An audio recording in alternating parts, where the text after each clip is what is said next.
Good morning. Today is July the 6th, and I forget how the intro goes for this. And we're feeling a new word that I learned today. We feel sooky. Apparently, it's Australia, New Zealand, and Newfoundland slang, which is like I don't know how. Isn't Newfoundland in How Canada? did that happen? I get how Yeah. Australia and New Zealand might share some slang. It's super weird that that shows up on the opposite side of the planet, too. I know. I'm confused. I'm very confused. But I'm going to be hiding in my blanket today because I'm feeling sooky. Yeah. Hey, hi Llama. Hi Morning. Llama. I'm Lolash. He's Llama Chump. We're going to be talking about video games or something.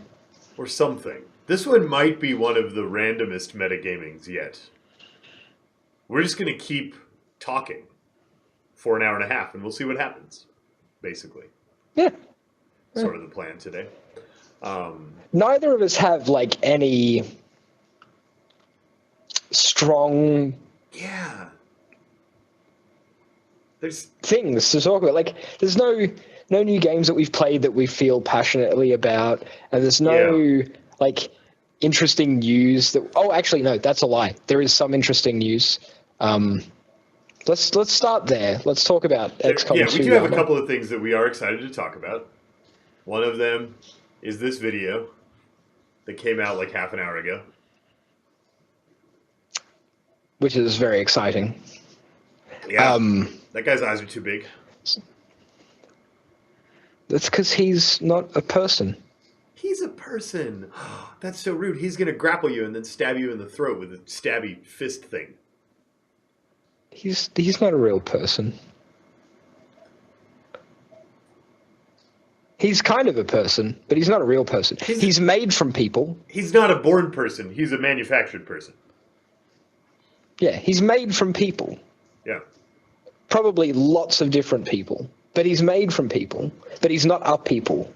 So it looks like the new classes, the 3 new hero classes in War of the Chosen, are each going to have a new primary and a new secondary weapon. Yeah. So his primary is cool. is like a halfway between a shotgun and a rifle thing. Well, it's a bullpup assault rifle.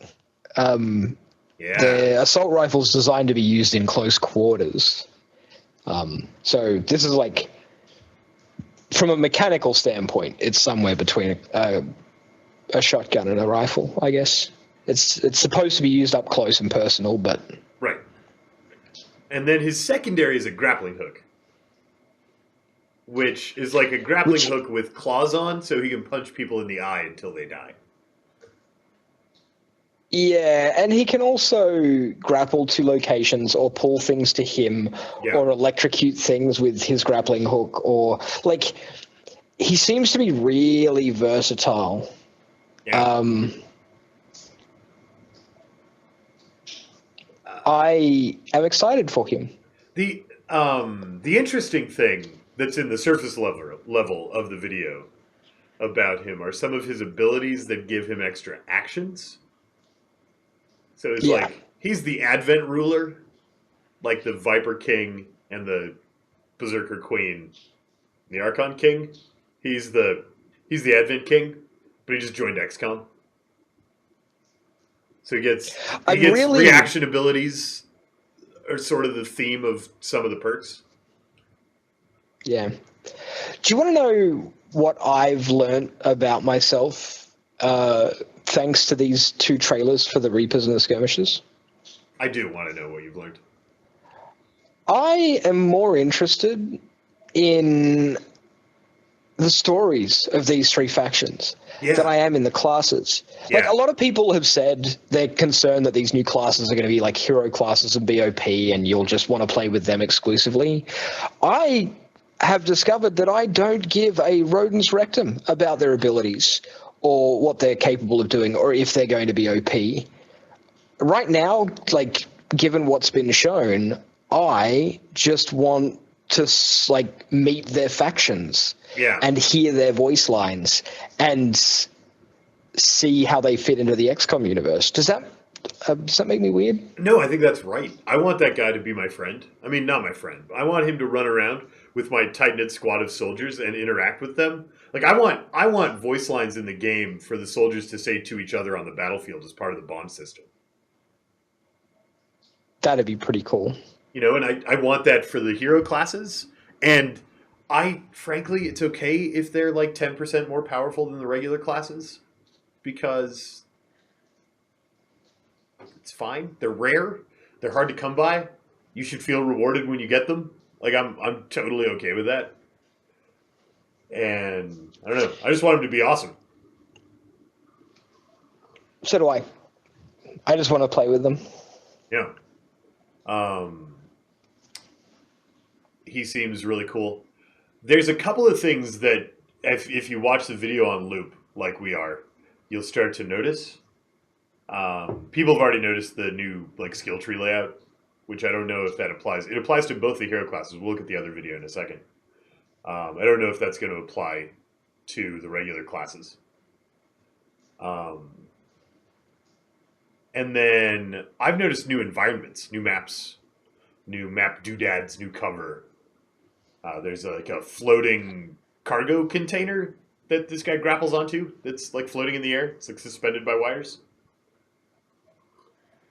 Yeah, and like we've seen in the Reaper video as well, which we'll talk about and show in just a second, because we haven't shown that on Metagaming yet either. Yeah. But we see a bunch of like,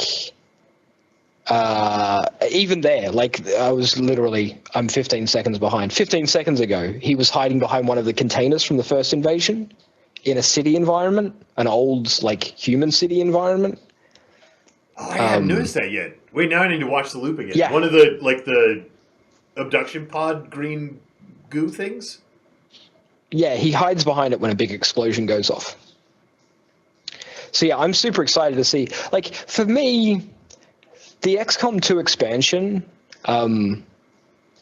honestly, like, I think they got the gameplay loop pretty spot on. Yeah. I think that for the general public, at any rate, I think they really nailed the game. It was accessible. It had high difficulty levels that felt difficult, you know, not impossible, but difficult. Difficult for the layman, if you will, not for the long war player. And there was enough variety and enough excitement and interest, and the game kept moving and it felt really, really good. For me, all I hope from War of the Chosen is that they broaden the content, give me more classes, more environments, more enemies, more story. Yeah. Keep the gameplay loop the same, iterate on it a little bit, and if they do that, like, this is going to be hands down the best expansion. Here we go. You ready? Yeah. After the sectoid. I really think they've set themselves up for something fantastic. I think this expansion has a ton of potential. The explosions coming. Yeah, there it is. It's like all covered in vines and stuff because it's been there for 20 years. Yeah, but it's one of the original pods. Yeah, right? I had not noticed that. Good eye.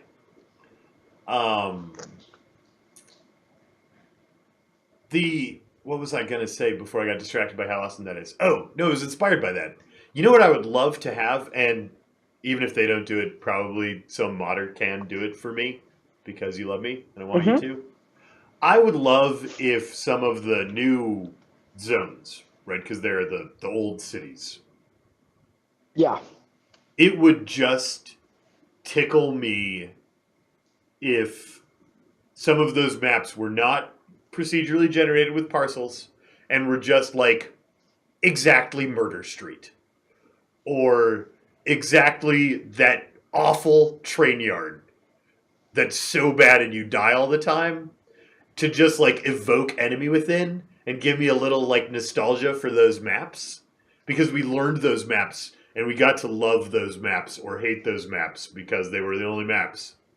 I just want those maps. You could take it one step further and have the broken corpses of like old school mutons or the occasional thin man scattered around the place. Yeah. Like some of just the most iconic maps that people love to hate. It would be great. Maybe they're small enough that it could even just be like a parcel in a larger map. But if I could fight down Murder Street one more time and have a bunch of zombies show up on Murder Street and like there's an old Cyberdisk wreck on the ground, how awesome would that be? Be pretty cool. And you'd be able to import the models from, like, you'd be able to find the models somewhere, right? You wouldn't have to build them from scratch. Yeah. But yeah. All right, let's talk a little bit about the Reaper, because they did a Reaper reveal since the last metagaming as well. Yeah. And to be honest, I'm way more excited about the Reaper than I am the Skirmisher. Like, he looks cool, and I'm interested in his lore, and I'm less interested in the Reaper's lore. I'm more interested in the Reaper mechanically. So, yeah, so the Reaper has a new primary and secondary.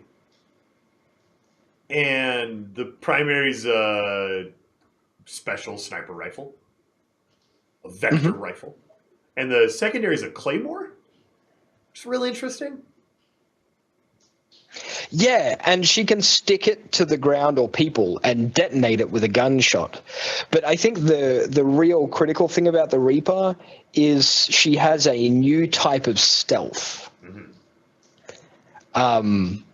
which makes it so she can potentially, and there's always a risk by the looks of things, or often a risk, she can potentially, for a start, ignore enemy concealment. Oh, and that's why I'm feeling sooky. Isn't that a pleasant taste? So she can, all enemies have like 1 tile sight radiuses around her.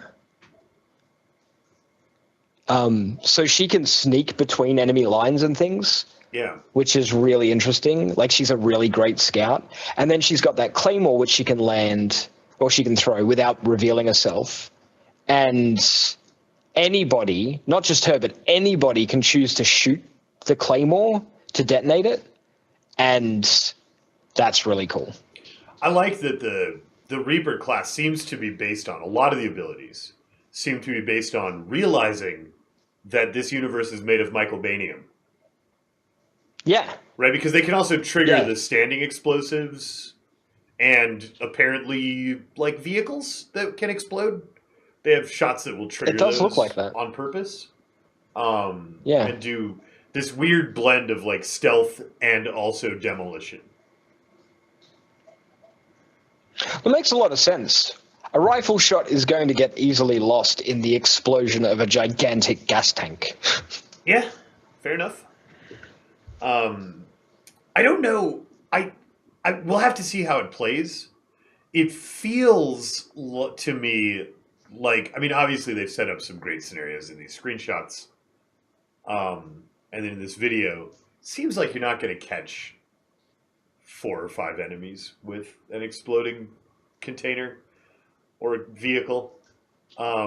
Maybe you do more often if you're in stealth. But it feels bad that you use 2 actions to set off the explosive. Like, you have to attach it and then also shoot it. And maybe it's powerful enough that that doesn't feel bad. And it feels like you're setting up a combo wombo. And it's great. But I mean, it gives an exciting new thing to play with. An exciting new puzzle piece to add to your toolkit. And I'm pretty cool. I'm pretty cool.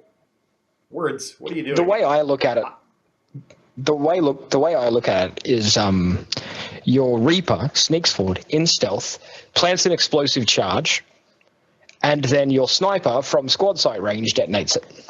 Yeah. Meaning that every pod gets activated from stealth, effectively. That's super powerful. That feels really, really cool. Or yeah.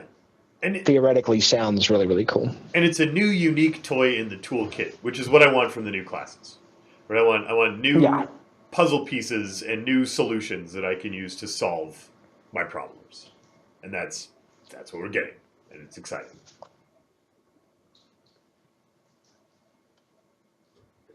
That was me nodding. Has there been anything else revealed about XCOM that we haven't talked about? I don't think so. We talked about the assassin and the weird voice acting choices. Yeah. Um, I think those are the only two War of the Chosen bits that have been released. I mean, the whole thing comes out in a little under 2 months. Yeah, so we'll be seeing some more probably every week between now and then, I guess. Yeah. Or every I feel 2 like the weeks. next 2 months are really busy for releases and things. Yeah. We have... Yeah, it feels like it. We have a bunch of things that we want to cram in before we devote our lives to War of the Chosen for a couple weeks. Divinity Original Sin is probably coming out in the relatively near future. I think it's just after. I think it's like the 2 weeks after XCOM War of the Chosen comes out. I believe. I want to check out Fortnite, maybe just because I think it looks pretty. I don't know. I mean, it's not really my style of gameplay, but the game, for some reason, the trailer was really well done and got its hooks in me, and I just want to see how it goes. And that comes out real soon. I'm filled with sadness because I'm Australian, so I can't play with anyone. Yeah. Except other Australians.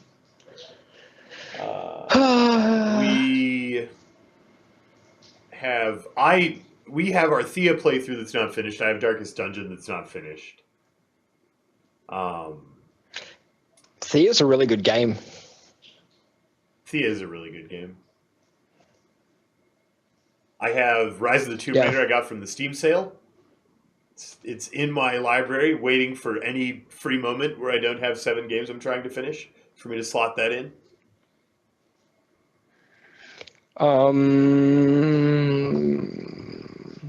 So I've just probably foolishly started playing a couple of different games.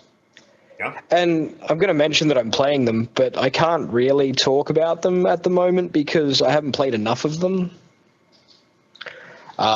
So I've started playing Wasteland 2, the Director's Cut, because it's a classic RPG, and I'm a sucker for classic RPGs. But I've only played like a couple of hours of it, so I have no idea how it holds up. So far, the setting is interesting. For ages.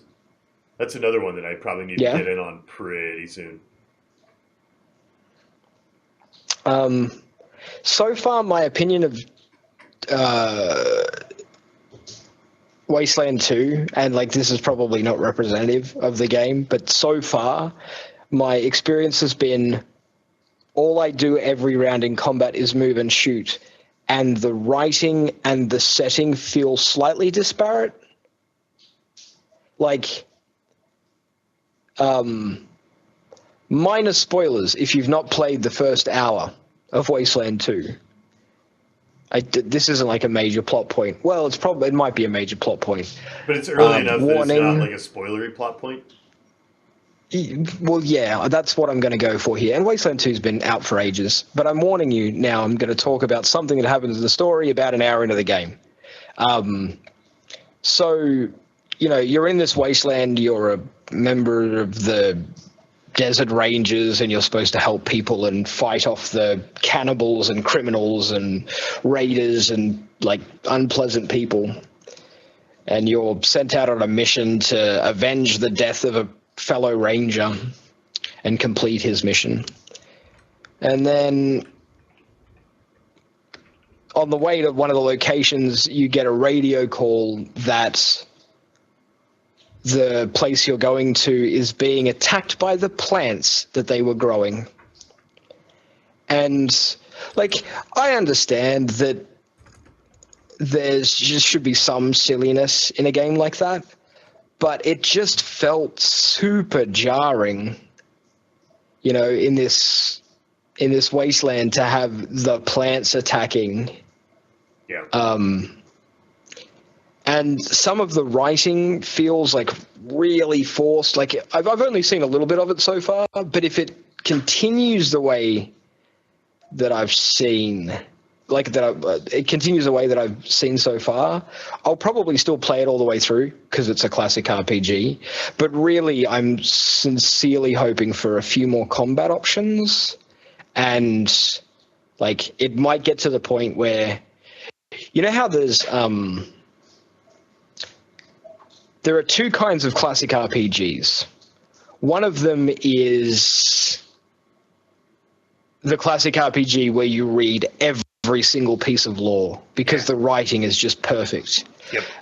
A good example of that would be like Tyranny or Pillars of Eternity. What was the other one? Those guys at Obsidian do Pillars of Eternity. Yeah. Like really great writing. And even if you hate a character, you hate them because of their character's motivations and thoughts rather than like crap writing. You know? Yeah, you hate them deeply, and you hate them in a satisfying way rather than hating them because they're like annoying. Yeah. But then there's also the classic RPG that you play and you just skip most of the flavor text and you loosely hang on to the story and you just play it because the combat is engaging and the world is interesting even if the characters aren't. Have you ever found one that does both? Because that has incredible writing. Incredible writing and incredible gameplay. Yeah, and worlds. I've always had the, when you get into combat, it's kind of meh, and it feels a little muddy, but the writing's worth it. Or the story's like fine, but the gameplay, the combat is really engaging. And I've never had one that's really like struck both perfectly. I think the closest for me would be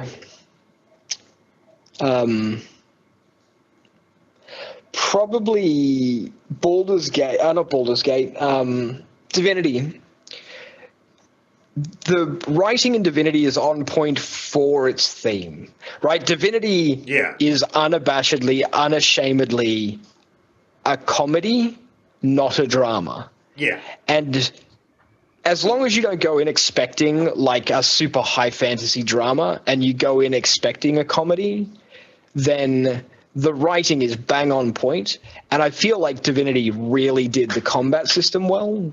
And I always felt like I had, lots of interesting choices to make, and especially in the tactician mode, Yeah, Divinity was pretty good. But no, most of the time, like, I don't know, it seems that studios focus all of their effort into one or the other, and like, which I'm fine with. Like, I'm quite happy to play a classic RPG that has great gameplay or a classic RPG that has incredible storytelling. But Wasteland for me at the moment is kind of average on both for me. Yeah. That's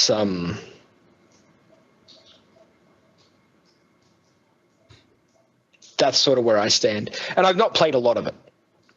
That's a really raw couple of hours first impression, but that's where I stand on that. And then the other game that I've been playing, Llama. Maybe the combat gets more depth as you level up. Which is... I hope so. Which is a thing from a game design perspective that you need to be real careful with. Because if it's not engaging at the early levels, people might not make it until the point where it's good. And it's okay. I mean, you want to be simple at the beginning to kind of tutorialize, but you want to grow out of that tutorial into the core fun at a decent clip. Yeah, do you know what games do that like super well? Is all of the games that have like a dream sequence at the start where you imagine yourself having all of these abilities. Like some of the Final Fantasy games do it, where your first fight you have all of these fancy abilities and you click all the buttons and then you're like, wow, this combat is really cool and I can do all of these different things. And then in your first fight in the actual game, it's like attack, attack, attack. And you go, yeah, sure, I'm only attacking now, but eventually I'm going to find all these cool spells and new abilities. A glimpse. It's going to be awesome. Yeah, little teaser motivation to level up. Yeah. Yeah, so we'll see how that works out. But I'm probably gonna play it through because even if the writing isn't great, I like the setting.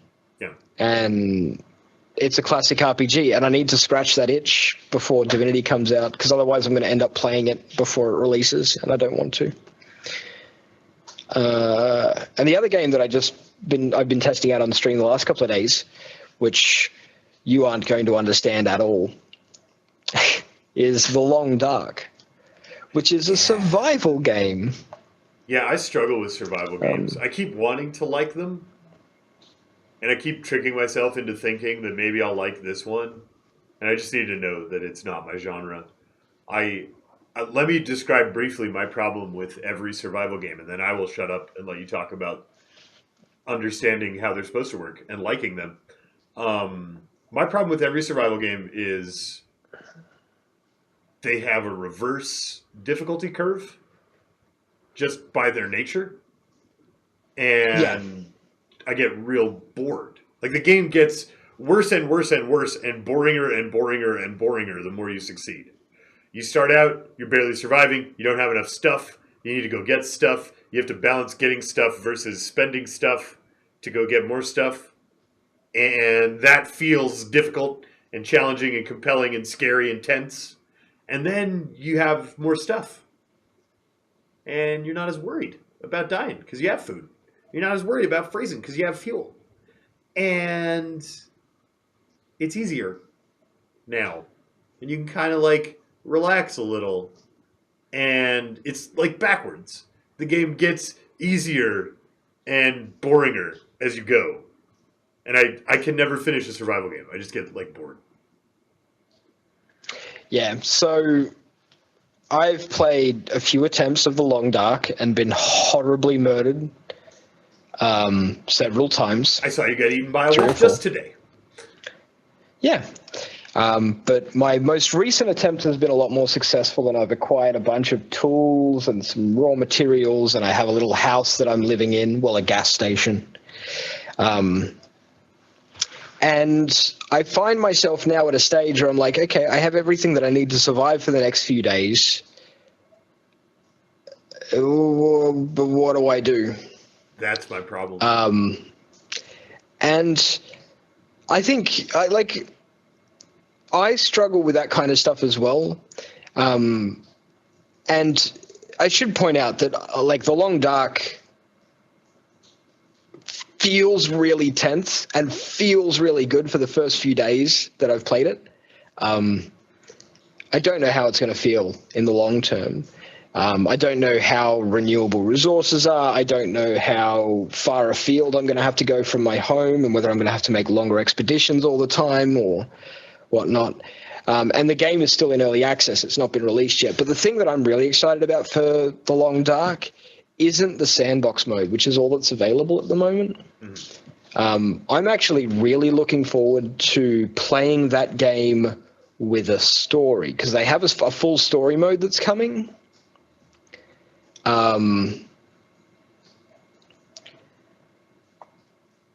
So the premise for the story is interesting. Some electromagnetic disturbance knocked out all electronics in Canada or the world. You're not sure because there's no electronics. And your plane crashed. And that's why you're in the Canadian wilderness. And you've got to try and survive. And that is an interesting plot hook for a story. Sure. Like, why did the power go out? What happened to everybody else? Did it happen everywhere? It's like, it's pretty cool. But I'm interested to see how they handle the layering of a story over the top of the survival genre. Because if it's like, I don't know, Tomb Raider, where you have to wander from like an open world, or a Fallout game, or where you have quest objectives where you've got to get to certain places on a map and you've got to find certain resources to craft things or reach certain locations, then I'll always have an objective to work towards, and that's going to make the game way more enjoyable for me than playing in a sandbox mode where my only goal is don't die. I think that would help me too. And maybe it would help me understand the draw of the survival genre. Or maybe it would just help me get through one game. But having some goal pushing you forward instead of like, hey, I've set up everything to survive and now it's automated and now I don't have to play anymore. Why am I still playing this? Yeah, I think the perfect example for me is Minecraft, right? Yeah. When I played vanilla Minecraft, I played it. I got like one of every block in the game, made myself a full suit of diamond gear, went to the Nether. This is like before, oh God, like every person who plays video games is going to kill me. The end. Before the end was even in the game, right? This was a while ago. Yeah. And after all of that, I was like, okay, well, I've got like all of these resources that I've collected, and I've got all the best equipment that I can have, and I've built one of everything in the game. Okay, I'm done. Yeah. And then I never played vanilla Minecraft. And then the first I like installed a bunch of mods. The first night in Minecraft was like, what can I jam together to put around myself so I don't get eaten by a zombie because I'm not strong enough to win? And the second night in Minecraft is just autopilot, and now it's a sandbox like construction game. It changed wildly in 10 minutes. Yeah. But contrast that to like a heavily modded game of Minecraft where there are a million different items that you can craft, and they all do interesting and cool things. Like you can build laser guns and solar panels and nuclear reactors and stuff. I struggle with the heavily modded Minecraft stuff for the same reason I always struggle with mods. And it's that it's so hard to pick out the stuff that's like, some kid learned how to mod and made a totally broken thing, and it's not fun, from something that is actually engaging and entertaining and well-designed. And I just can't do it. And I mean, like, the basic gameplay loop of Minecraft isn't enough to make me want to. Probably part of the problem. I honestly think, like, you've always struggled with survival games, and I think I have the perfect survival experience for you to make you enjoy a survival game. And it's because it makes Minecraft a survival game, but it makes Minecraft a survival game with a tech tree. And I think the inclusion of a tech tree makes you play any game. I love tech trees. Let me discuss a survival game with a tech tree that I couldn't play for an entirely different reason than I can't play most sandbox survival games. Don't Starve. Okay. Don't Starve got me really interested. All I wanted to do was discover all the stuff. I wanted to get further than I got last time. I wanted to learn how to make new things. I wanted to explore its tech tree and like find the story in the world. And I got really hooked. And then I died. And then it took me, no matter what I had learned the previous playthrough, it took me 90% as long to get back to where I was. And it was so frustrating that I couldn't even pick it up the fourth time. Like the first time I died, I was like, all right, I learned a thing. Let's do it again. And then the second time I died, I was like, man, it took me a long time to get back to where I was. That wasn't great. And then the third time I died, I was like, nope, no. This game is dumb. I'm not playing it. Death was just way too punishing. And like learning about the game didn't give me enough of an edge to get back to the part of the game I wanted to play, which was discovering something I hadn't seen before. Okay, so the thing that I'm going to tell you to do, we should do this together. I've mentioned it before, but now I'm going to mention it on a podcast and make it like live. You should play Minecraft Sky Factory. I think it is a heavily...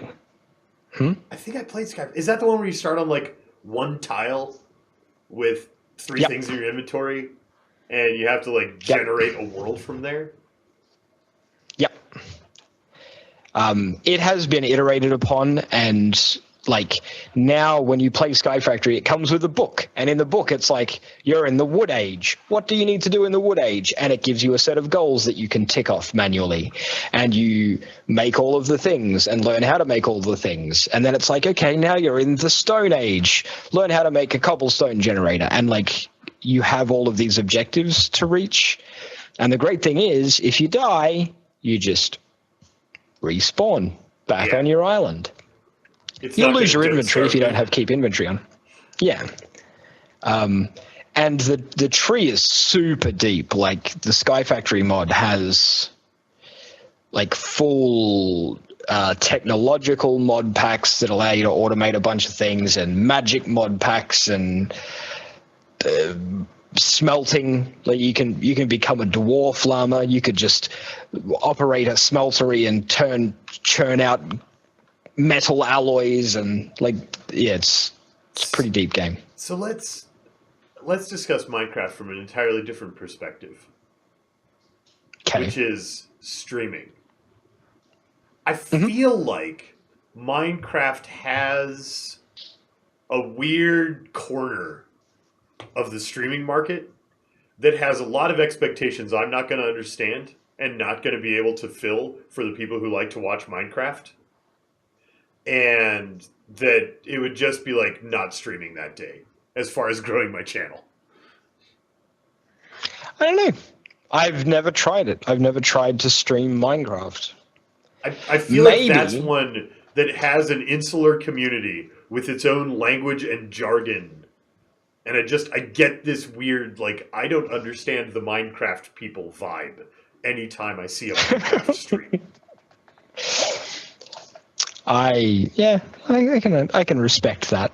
I can respect that. I think but you can say the same about any game that has a lot of depth or a lot of mods. Like, I don't understand the Skyrim community. Yeah. And the bazillion people who watch nothing but Skyrim. Like, that Skyrim's the same all the time, and you have to mod it heavily to make it different. And I don't understand why there are people who like watch nothing but Skyrim. I don't understand why there are people who watch nothing but XCOM. Like, I don't understand. It's like any geek community that builds up around a thing and starts to splinter off into a world with its own jargon and its own inside jokes and its own. You get this barrier to entry and this cliquishness, I think, around things like that. That's hard to break through if you're not super into it. It's hard to be into casually, I think. Yeah, that makes sense. And maybe that's just my perspective as an outsider, and it's not actually hard to get into. Maybe in like 10 minutes, I could just be welcomed with open arms into that world. But from where I sit right now, it looks like a world I don't comprehend. I think I mean,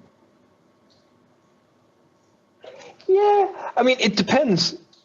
I think the issue is like probably that the Minecraft community is heavily modded, right?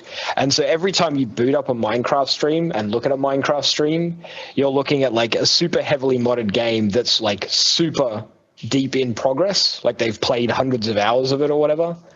And so you're just staring at what is effectively to you gibberish. You have no idea what's going on in the base. You have no idea what they're using, tools, like anything. And I don't have time to go learn how the mod pack works on top of the game that I understand a little.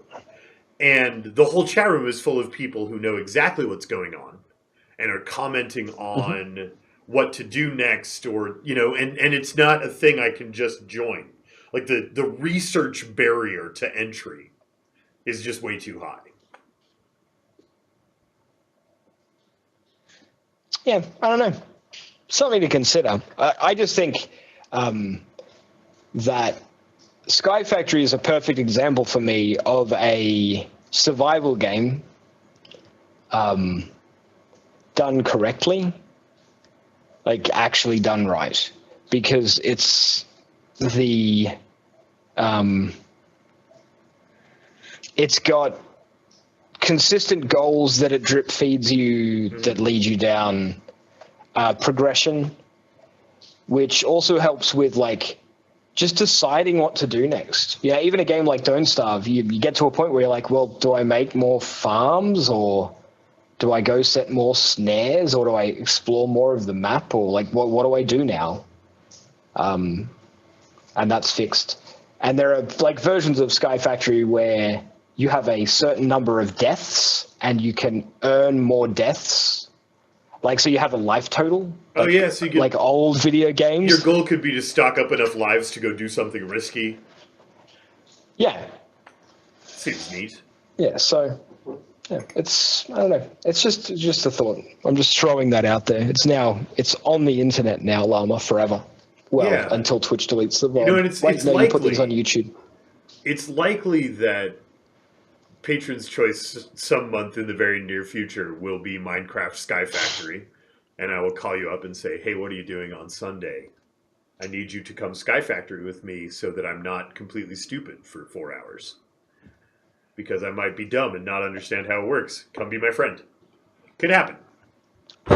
And then we'll play like Minecraft for 4 hours, and then you'll become super addicted to the tech tree, because that's what happens with llama chomps. Yeah. They get addicted to tech trees. I have this And then cycle. You'll play nothing but Minecraft. I have this loop, and what'll happen is I'll get addicted to the tech tree, and then also bored. The same way I do with Factorio. I love Factorio. I think it's a fantastic game, and I get super excited every time I start it up to do a thing, and then the goal I set for myself involves some amount of tedium, and then I get tediumed out by my own goal I set for myself, and then I'm like, I don't want to play this anymore. And I never finish what I was doing. And I imagine Sky Factory will be that same loop of excitement and fun, and then like we coast down the tedium wave until I never play again. Until somebody on the Patreon's Choice ruins your weekend by I wonder how, as a designer, you design against that tedium wave. Or maybe you don't, and those games just aren't for me, because there are people who play Factorio and Sky Factory and never get the tedium problem I get. And maybe that's fine, and it's designed for them, and it's designed exquisitely for those people, and I'm just not it.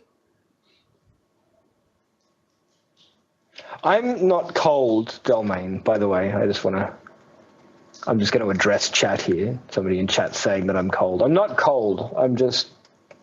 Sooky. The Australian slang word of the day is sooky. It's that. That's what it looks like over there. Basically, it's a word that should never be used to describe an adult male. Or an adult in general. It's a kid word. It's that. Right? It's like a toddler. It is. Yeah. That's okay. Hey, so what else are we going to talk about today? It's a good question. How does the tedium wave compare to the XCOM Victory Lap? Which I should address. And then we can talk about some other stuff. I do not understand why the XCOM Victory Lap doesn't bother me, but I will try to answer that question anyway. Because it should be the same thing. It should be like, all right, we're overpowered. I just need to grind like 8 more missions and we win. I don't want to grind 8 more missions. But it never feels that way. And I don't know why. I don't know what wiring in my brain is different between the two things.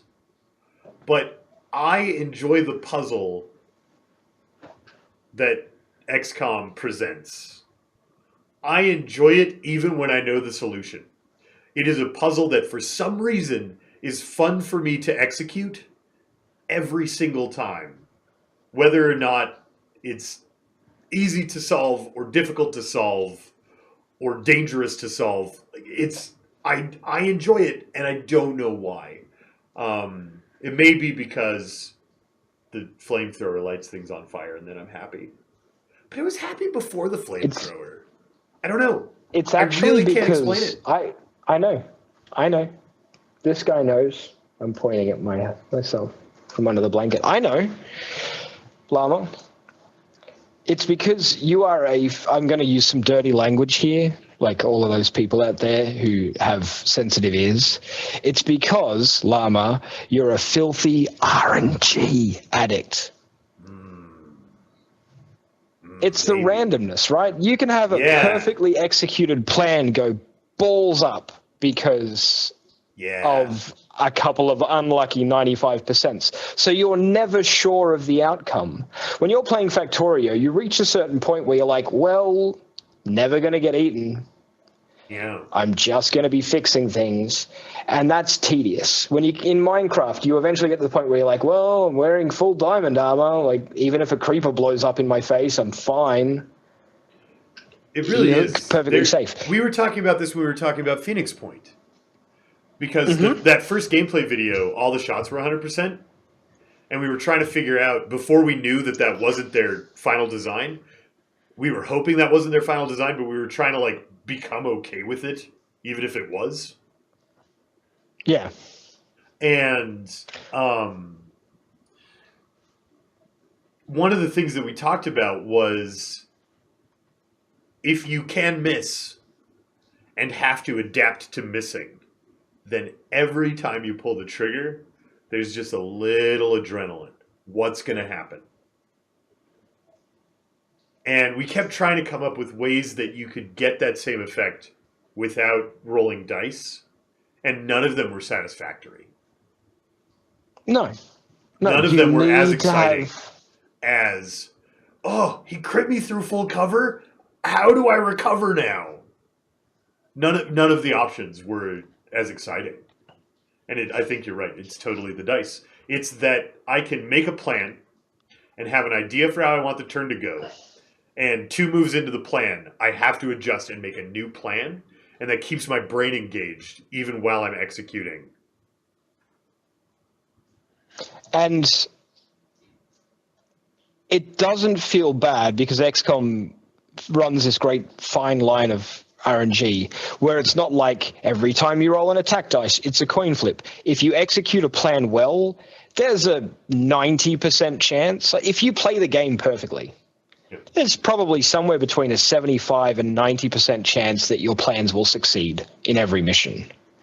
But it only, like, if 1 in 4 missions goes horribly wrong on a turn because of a really unlucky string of dice, and you have to continuously adjust and recalculate and think of creative solutions to problems, that's the rewarding gameplay in XCOM. And I want to clarify as well that I don't think that RNG is a key point of all games. I've been playing a little bit of Frozen Synapse 2. I've got access to the closed beta. I can't show any of the footage yet, unfortunately, but I've been playing a little bit of it off stream. And I'm not under any NDA or anything, so I can talk about it. Frozen Synapse is a game that's completely deterministic. It doesn't have any dice in it. The only dice are in what your opponent does. But the thing is that single pixels or single milliseconds of timing differences vastly change the outcome of a plan based on, like, where is the enemy going to be and how, like, are they moving? Are they crouched? Are they standing there ready to shoot me? There are so many different variables that even though there's no RNG in the actual combat, the planning part is the part that is rewarding. Like, analyzing all the options and going, yeah, no, this is the best possible choice. And it might not work 100% of the time, but this is my best chance. And discovering that best chance, I think, is what makes those sorts of games really, really good. One of the things that I think Longward did a good job balancing for XCOM 2 is the punishment it still feels scary, but it's less rare to have random one-shots and a person dies. And I'm really attached to my soldiers, and I don't want them to die. So when a guy gets hit and has 2 HP left and is ruptured, that's as impactful to me as he died, because now I have the additional goal of having to protect that guy, but he didn't die.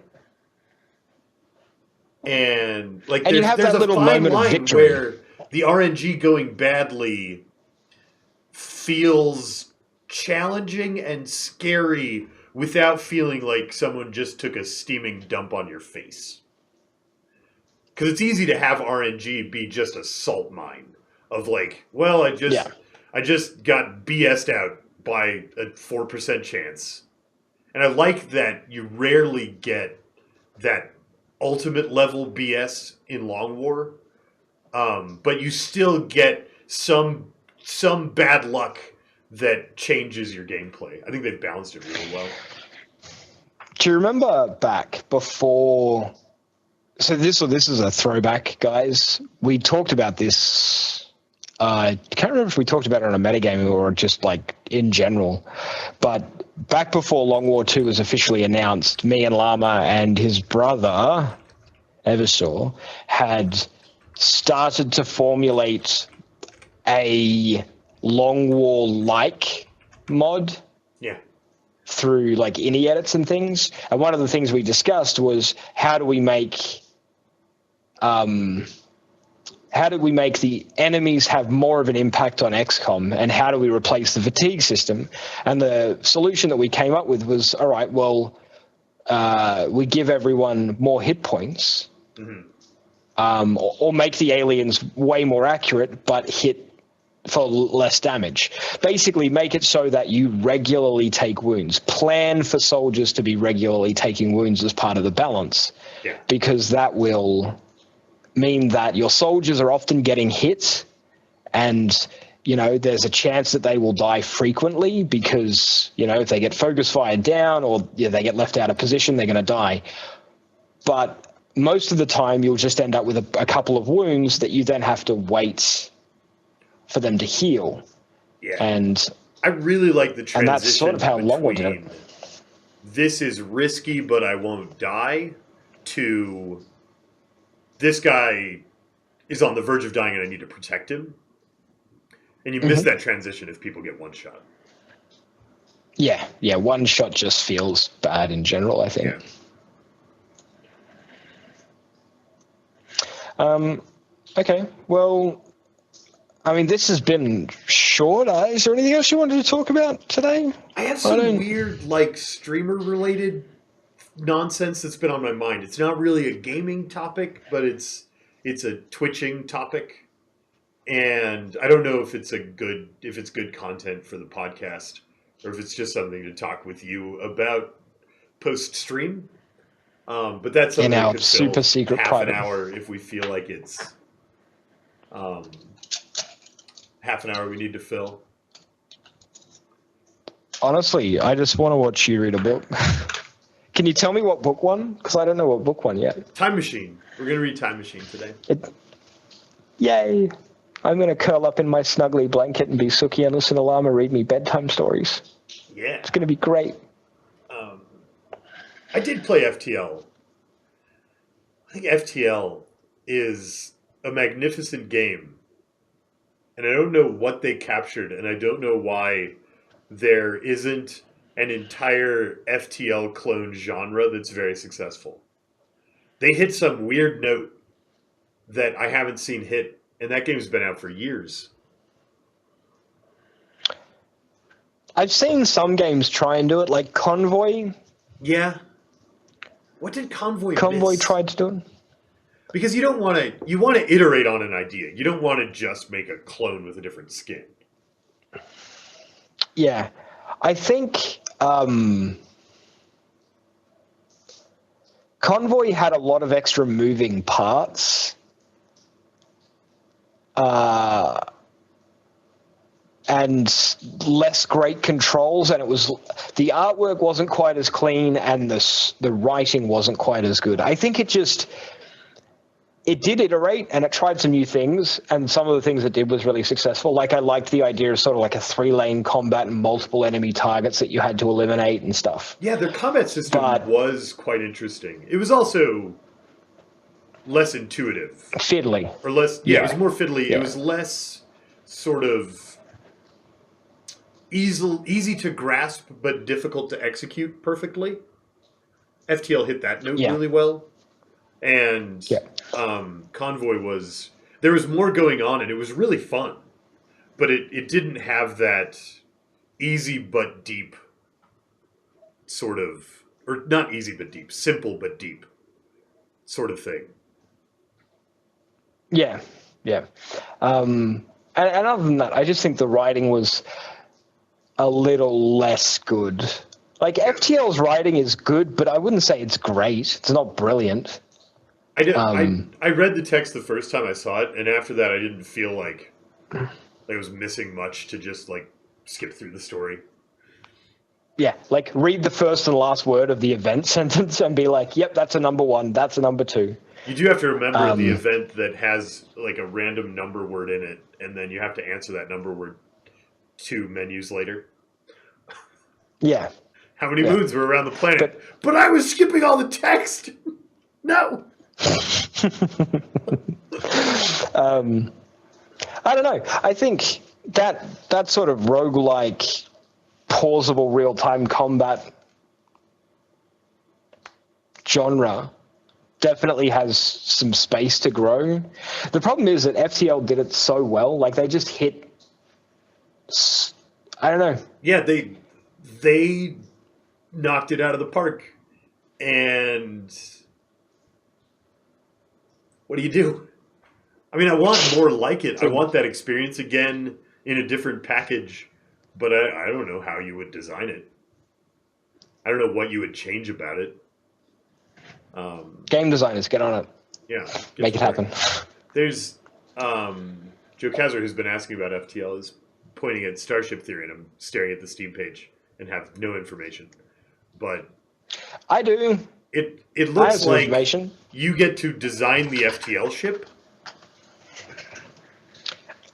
So it's a colony management game.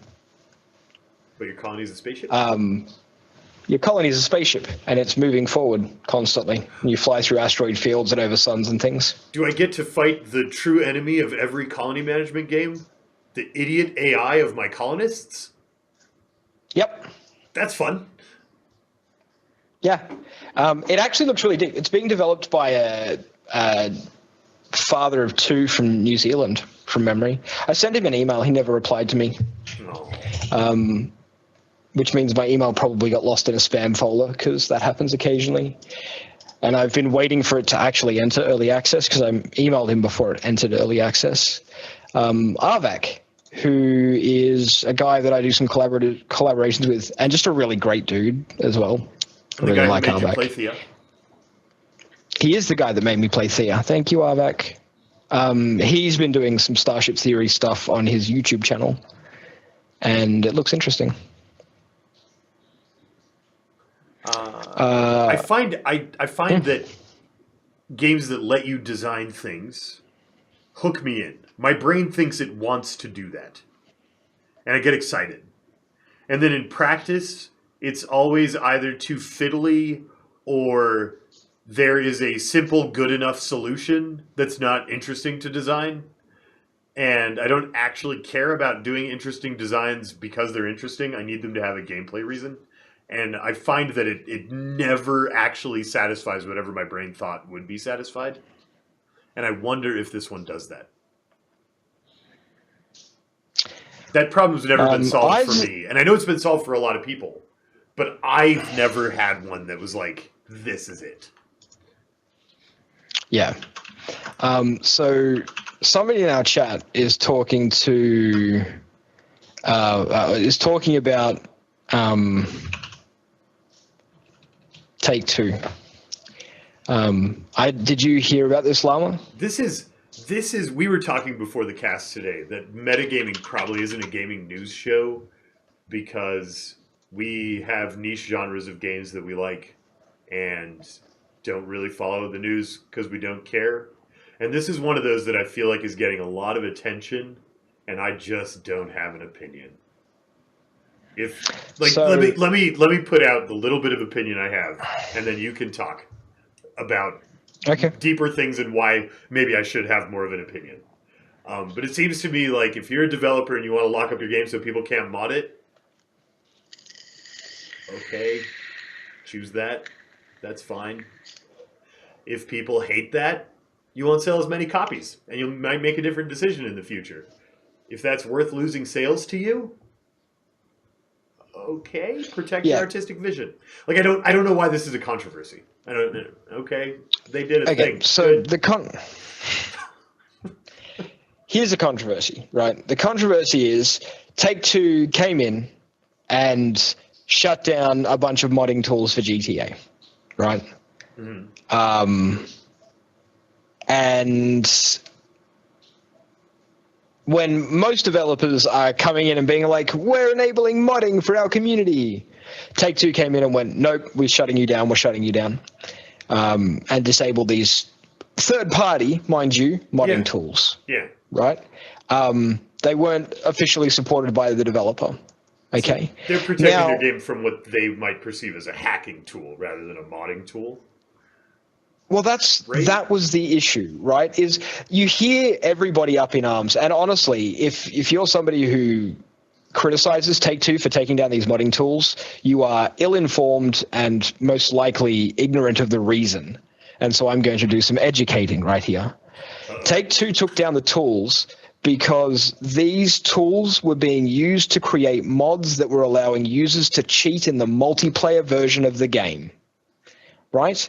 They were disrupting and breaking legitimate players' experiences, and they were charging for the use of their mod. All of these breach every terms of service for every online video game ever. So the fact that they got shut down is, like, for a start, Take-Two and Rockstar are legally obliged to protect their terms of service, because if they're aware of a breach and they don't combat it, then anybody who breaches can go, well, they did it and it was fine, and we're just doing what they're doing. So why? It's the same with copyright law. You can't not stop that kind of thing from going on. And when it's negatively impacting on all of your legitimate paying customers, and those people are profiting from disrupting your game, like, what do? Do you remove a tool that, it's been used to create some good mods that people use in single player? Sure. And there are legitimate users out there who use the mods not maliciously. Sure. But you've got to bang it on the head. You have to. You can't not. As somebody who knows nothing, what it's sounding to me like is it sounds like the complaint is they've gone too far. Whether or not that's true. Maybe they had to lock down everything to solve the problem.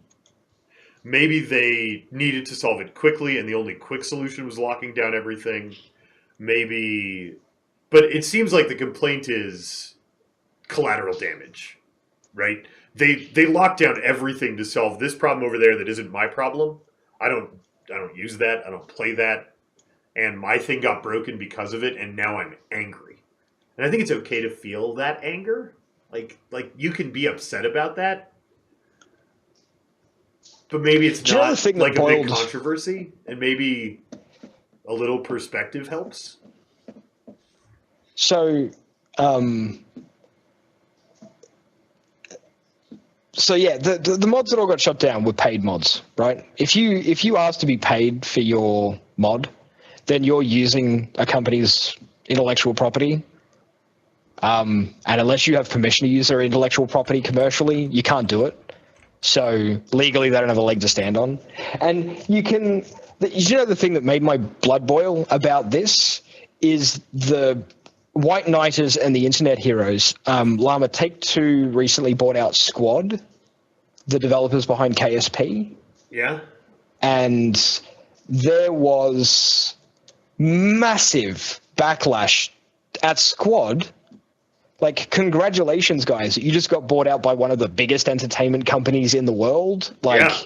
Good job. That's really good for you. And in the buyout, you maintain full control of your of development of the game. Like, you are still in charge of developing KSP in the future. Like, good on you. And what if NBC came and bought my Twitch channel? Like, yeah, exactly. I win. The comment section under KSP and like the reviews, I'm sure if I went to Steam right now and looked at the reviews for KSP, there is just going to be a whole bunch of negative press and frankly, and I'm going to use a swears llama, which I don't often do on your channel, but just complete and utter bullshit, right? In the comment section and like review section and stuff saying, Squad got bought out by Take-Two. They're going to disable all KSP mods. They're going to...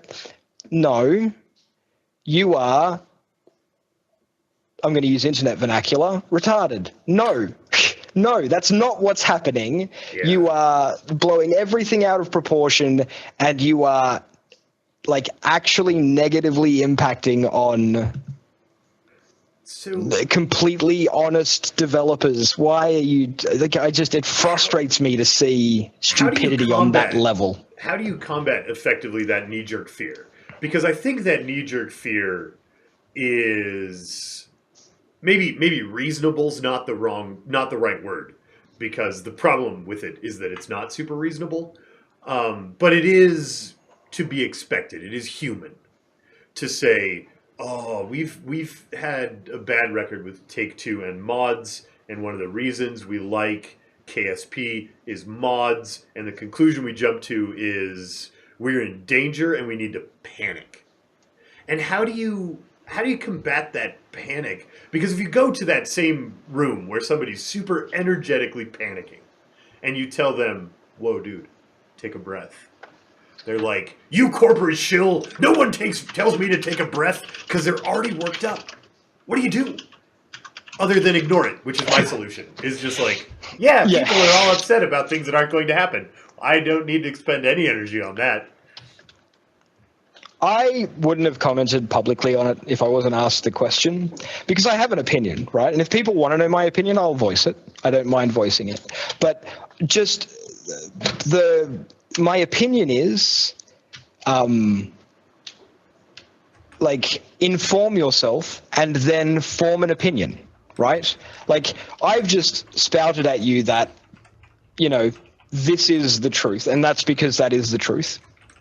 I looked into the buyout deal. I looked into exactly what happened to the GTA mods, and I formed an opinion based on that, based on facts, right? The problem is that way too many people hear a rumor or a snippet of information or read a single news site of which you can trust literally none nowadays as a single source of information, and immediately jump to conclusions. Don't do that. When I heard that Take-Two was buying out Squad, I went, oh, well, I mean, good for Squad. Is that going to be good for KSP, though? And I started reading forum posts, and I started reading press releases and things. And I went, oh, okay, so Squad's maintaining the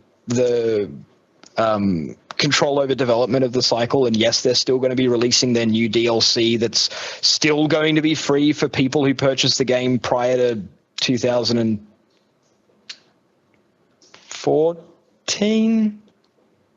Yeah. I'm trying to remember the date now. There's a date. If you bought KSP before then, you get the DLC for free. But the point is that Take-Two buying out Squad changed nothing except who owns Squad. Right? And it's good for Squad. It means they have more money. They have more financial stability. They can continue to work on what they love and what they're good at, which is designing games, and they have less financial concerns because they're backed by a gigantic company like Take-Two.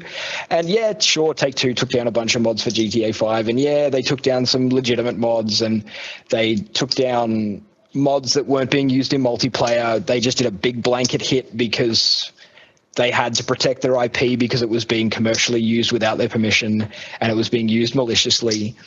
And that's not Take-Two being bad or evil or not liking modding or anything like that. It's just them being responsible about the intellectual property that they have to protect. So I think the bigger problem here is a more general problem about the technological age we live in. And it's that we can amplify these small sounds and these reactions, and they can take off in a way, like a single knee jerk can explode in a way it never could before. And we don't have good built-in coping mechanisms for not responding to the knee jerk and not responding to that amplification of this message that makes it look like a bigger deal and more important than it is. And we're just really bad at going, doesn't really matter. It's okay. It's okay. Do you know what's funny? I get angrier about people getting angry about stupid shit than I get angry about stupid shit. Like, yeah. I get angrier about people getting angry about dumb things than I do about dumb things. I would argue that getting angry at the angry people is as bad, as useless, as getting angry about whatever made them angry. Because unless your anger drives you to somehow solve this huge endemic problem that exists because of the information age, that anger isn't getting you anywhere. I know, but I have to be angry occasionally. You're the friendly, happy, charming one, and I'm the Australian, and I yell at things, and I'm going to hide in my blanket now. Yeah. Seems like a pointless step in the equation. GTA 5 and Twitch is almost exclusively mods. Yeah, I mean, here's the thing. If they made a huge mistake and everyone stops playing their game and everyone stops buying their game, they'll notice and they'll fix it. So the best solution to we're angry at Take-Two is stop playing their game, stop buying their game. That it's a problem that isn't a problem because it solves itself. You're not helping anything by running around being enraged and spewing your rage on people and making sure that everyone bands together to feel feelings they don't want to be feeling. If it's bad now, it will lose money. And big corporations breathe money like air. They will notice they're out of breath, and they will do something so they can breathe their air again. That's it. It's not a problem because it solves itself. Or it doesn't. And I understand it's okay to be upset because the thing that you liked isn't a thing you like anymore, and that's upsetting. But being upset doesn't fix it. And going around making other people upset with you doesn't fix it. And it doesn't make you feel better in the long run. And it just seems like a real waste of energy. Yeah, I think at the end of the day, people are really bad about taking things personally. I think that's one of the big issues is that, all of the people who play GTA 5 as their main game, the game that they're playing, and maybe there's an endemic, I don't know, but maybe there's a mod that's as endemic as Long War 2 or Long War was, right, for that particular game.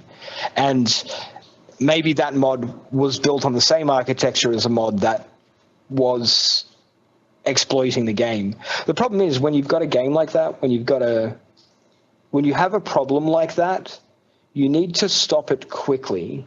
And people assume that because an action was taken, that it's the final straw and that it's targeting them because they used the mod and you got to plug the dam before you can fix the dam.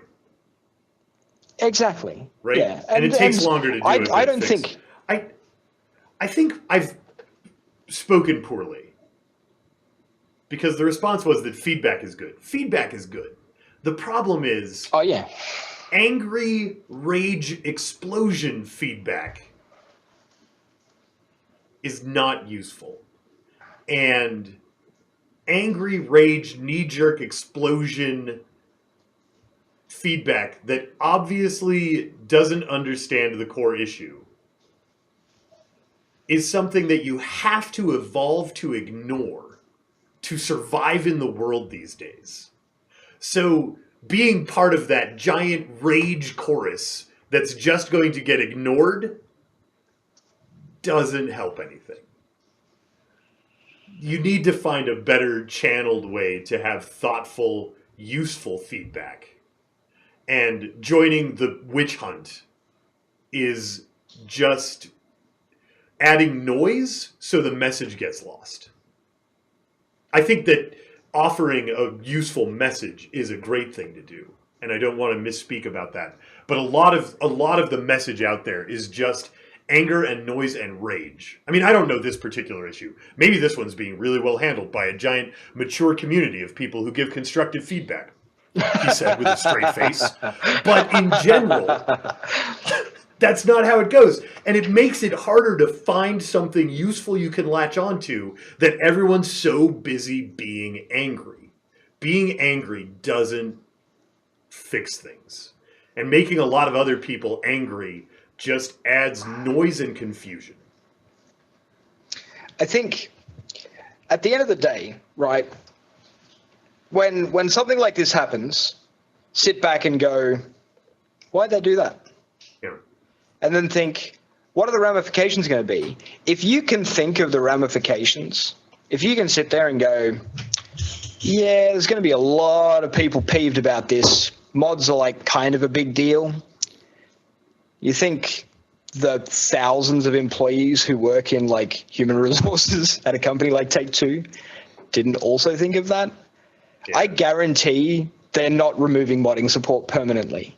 They will find a way to implement single player only modding support or like graphics only multiplayer support or whatever it might be. They will find a way to re-implement it in a way that works and isn't exploitable.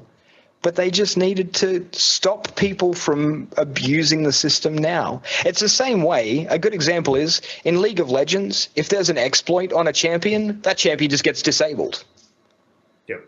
Xerath can hit everybody on the map. Okay, nobody can play Xerath. Xerath is just turned off until we fix it. But I just bought Xerath. I spent $10 on RP so that I could buy him and play him. Well, too bad. And I'm buying it directly from the company, not from a third party that's using the IP irresponsibly. So, you know, it's just, it comes down to logic. And I think that getting upset is almost always the wrong thing to do. I think you need to think about why it's happened, think about the, you know, the outcome, and like look for more information. And if after all of that you think, oh crap, these guys might be doing something that actually negatively impacts on me, then provide feedback. Don't shout at them and downvote other video games because the company owns them or whatever. I think that communication is a very difficult problem from a developer's perspective as well, because when you make your announcement that we're disabling mods, you can't make any promises in there until you know how to fix it. Right? That's a big thing. You can't say, hey, we're disabling mods, but we promise we're going to find some solution to bring them back, because what if you can't? You can't, you have to say, hey, we're disabling mods and we're trying to find a better solution than disabling mods. This isn't a step we want to take, but it's a step we have to take. But probably you can't even say that. Like, there's going to be some PR person or some lawyer who has some reason that you can't even make like the shaded hint of a promise. And there are plenty of examples of developers who communicated too much, and it was worse for them than if they had never said anything. What's the one? The Super No Man's Sky? They said way too many words, and that was their problem. And the balance there is hard to strike, and it's hard to blame somebody for not communicating well, because when your audience is super mad at you everything you say is the worst thing that could possibly be said by a human. And it's just like, that's a super difficult problem to solve. And I don't think you can just say communicate better, because they're trying, and they have whole people making big salaries trying to figure out what the right communication is. And it's not as easy as just communicate. And like, there are perfect examples as well of even the most painfully obvious pieces of information sometimes just get blocked. The poignant example for this community specifically is, who here honestly thought that Long War II wasn't going to happen? Right? When there was a final mod that was announced that didn't come out, like, maybe you were skeptical for a month, but after that, every time somebody said, hey, are you guys doing Long War II? And they said, we can't talk about that. We're like, we've got nothing to say. We can't comment. Like, okay, so you are making Long War II, but you can't say anything about it. And that's just the way PR works. Yeah. And like, just because a developer doesn't say something doesn't mean you can't read between the lines. You're all intelligent people. Think. Don't be sheeple, be people. That's today's motto. You can take that catchphrase, and I'm sure somebody else said it. I didn't say it.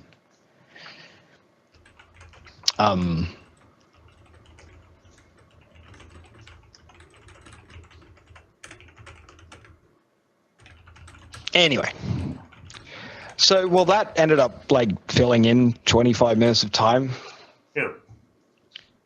That's why, like, every time someone brings up the current gaming controversy, I'm always reluctant to engage, because one, I'm not very well informed, and two, my opinion, even if I am very well informed, is stop overreacting. Stop overreacting. I mean, I'm never going to tell you not to get upset.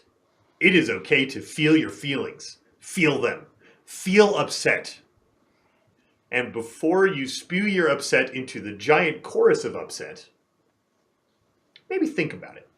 And think if that's useful or making it worse. But, like, feel upset. That's fine. It is okay to be emotionally involved in the thing you love. And it is okay to feel upset when that thing you love is being taken from you or getting worse. Like, I don't mean to discount any emotions anyone feels about any of these issues.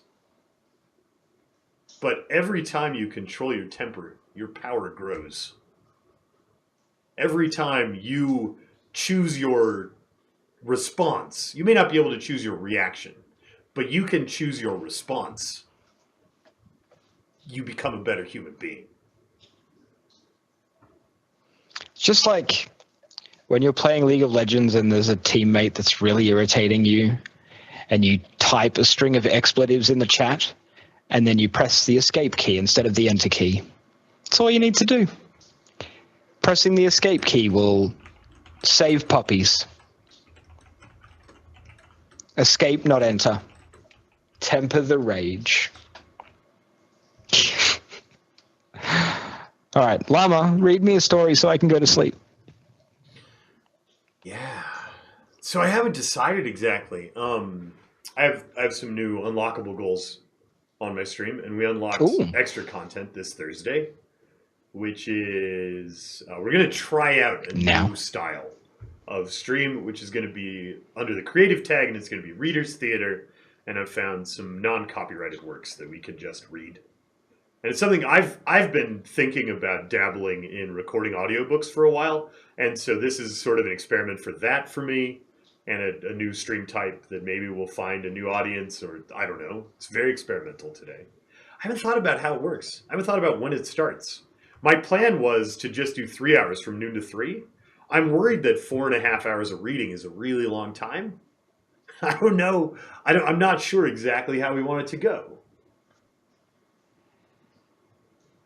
Well, I mean, it's up to you, I suppose. Do you want to get started now? Do you want to get started in an hour and a half, or we should end metagaming and then we can talk to chat about this, right? Yeah. So let's do the thing where I say, I've been Loash. It's me. I've been Llama Chump. You've been metagamed. Thanks for watching. We'll see you next time.